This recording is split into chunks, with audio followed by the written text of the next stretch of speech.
Hey guys, so I was tagged by Vanessa from Paper Fairy to do the Plan With Me book tag, and this is just a really fun tag. I first thought I would just share how I go about planning because as much as I love paper planners and I'd love to get into that, I just know it's something that I wouldn't be consistent with. So I just use Google Calendar to plan out my entire life, and then I also make copious notes just in my notes app on my phone, which is very disorganized and I need a better system, but that's really how I plan my day-to-day stuff. I think it's easy not being in school. I don't have to worry about assignments and when they're doing things like that. So there's less to have organized in my life now that I'm just working. So it does kind of work for me. Let's get into the questions. Question one is Payday, a book that you would buy right now, cost doesn't matter.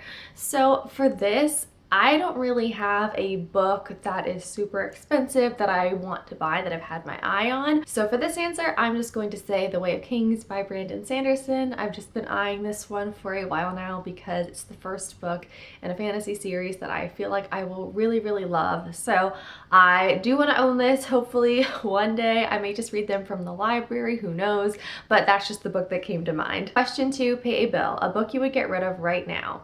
So this was hard for me because the books that I own are books that I really have enjoyed and like. I don't really have books on my shelves that I don't like. But if I had to pick a single book on my bookshelf, I think I would pick to get rid of Dreamland by Sarah Dessen. And I really liked this book, but I've just grown past my Sarah Dessen phase and I'm no longer collecting all of her books.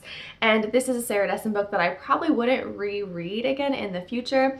It was an important story, but just not one that I think I need to read again. It's about a teenager and she has an abusive relationship with her boyfriend, and it's her through that and her getting freedom from that. So definitely a really good, important story to read, but not something that's rereadable for me. And like I said, I'm no longer collecting Sarah Dessen books, so I wouldn't feel too bad having to part with this. That being said, I'm not going to be getting rid of it just yet. Question three, Doctor Appointment, a book that makes you feel better when you are down.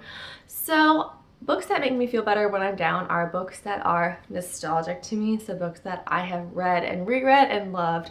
So obviously Harry Potter is going to count, but I wanted to give a different answer for this.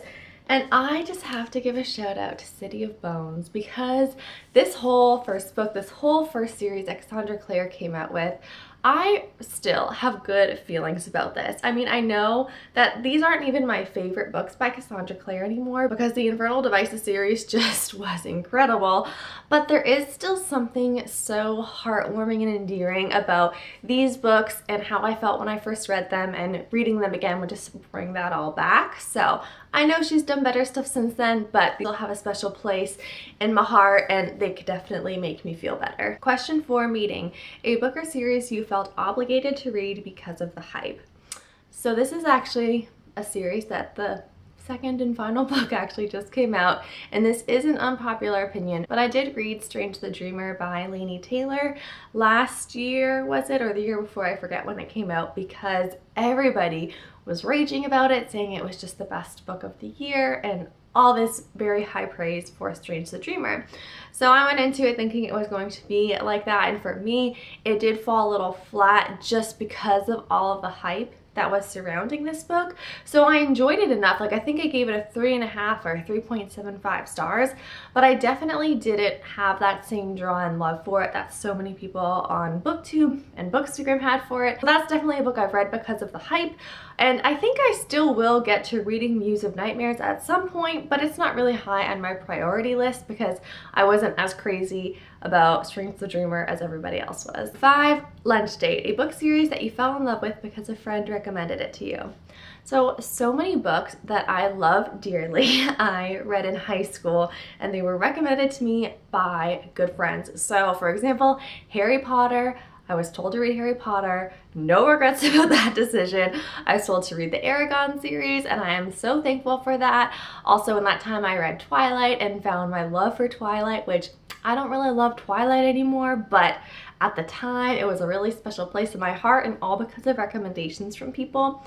And especially now on BookTube, there are so many books that I never even would have gone into reading without hearing such high praise for them, because the synopsis doesn't always pull me, but it's just everyone's reaction and recommendation of it that has made me want to read these books, such as The Raven Boys. I put off reading those books for so long, but they blew me away, and there's just been so many others that I don't think I ever would have picked up on my own if it wasn't for BookTube, like A Man Called Ove, which I just recently read, even some new adult books which I never even really knew about before Bookstagram, such as The Hating Game by Sally Thorne.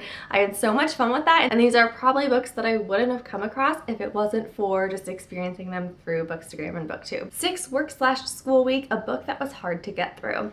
And for this, that was Harry Potter and the Cursed Child. Now, this wasn't hard to get through in terms of time span, and it just took a long time to read, but it was hard to get through because it was being sold as like the 8th Harry Potter book, but it did not feel like Harry Potter at all to me. So it was just hard for me to get through it because it felt so disingenuous to the main Harry Potter story and to everything from those characters that it was hard for me to get through Cursed Child just because it felt so wrong.